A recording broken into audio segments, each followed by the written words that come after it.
This is LNTV with Scott Cosenza and Graham Noble, and we're here today to talk about the latest Dossier story.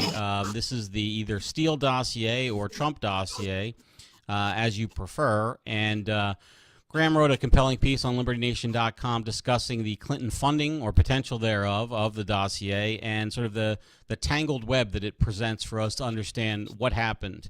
So can you give us a thumbnail sketch of the backstory, Graham? What are we talking about? What is this dossier? What do we know about it? What do people guess about it? Where did it come from and when? Well, Scott, as obviously you know as well as I do, that opposition research is a thing that happens in elections. Happens at the federal level, happens at the state level, and this is when basically one politician who is running for office hires or gets other people to dig up information, dirt, if you like, on their opponent.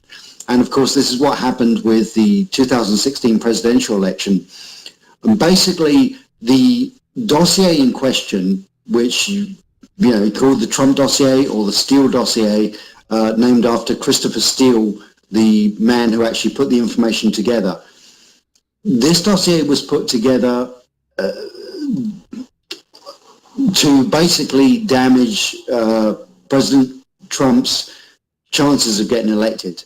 Now, there's a kind of backstory here which is not widely accepted but not confirmed, and that is that at some point during the Republican primaries, an unnamed, anonymous Republican donor supposedly paid a company in Washington, D.C. To gather damaging information on Donald Trump. The company was named Fusion GPS, and at some point while they were trying to gather information on Donald Trump, this unknown Republican donor backed out of the deal, essentially, stopped funding them at some point. So this company was left with this information that they had gathered thus far, and obviously they wanted at that point to make good on their time and efforts gathering that information. So it is accepted that they at that point essentially shopped that information to the Democratic National Committee and the Clinton election campaign, who then decided to continue to fund those information gathering activities. The result of which was what we call the dossier, the Trump dossier, the Steele dossier.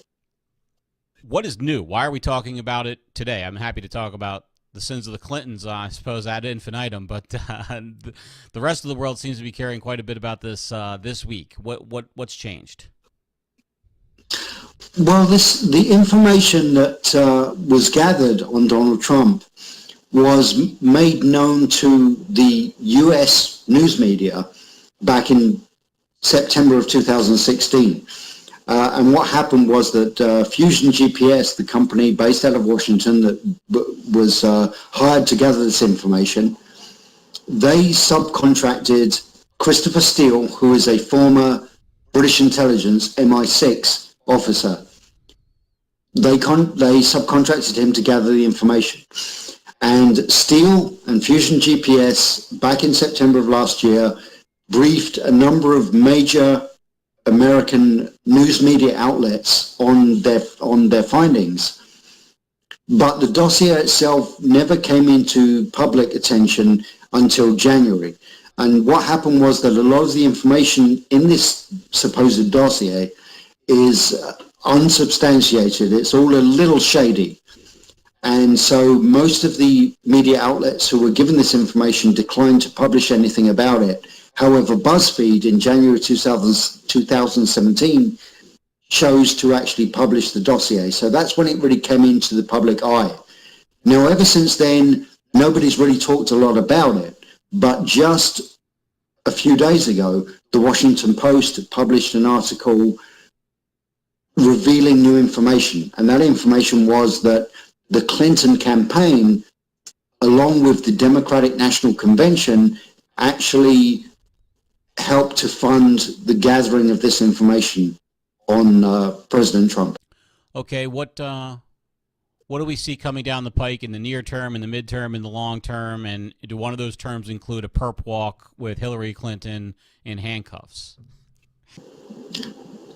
Well, Scott, if it turns out that it is confirmed that the Clinton campaign and the Democratic National Committee actually did pay Fusion GPS to gather this information on Donald Trump, there's nothing there that is actually illegal. The problem they have is that a complaint has now been filed with the Federal Election Committee regarding the disclosure of these payments. And basically what that means is that both the Clinton campaign and the Democratic National Committee, it is said, paid Fusion GPS for the gathering of this information on Donald Trump, which is fine if that's just opposition research, and they disclosed it as such, but they did not.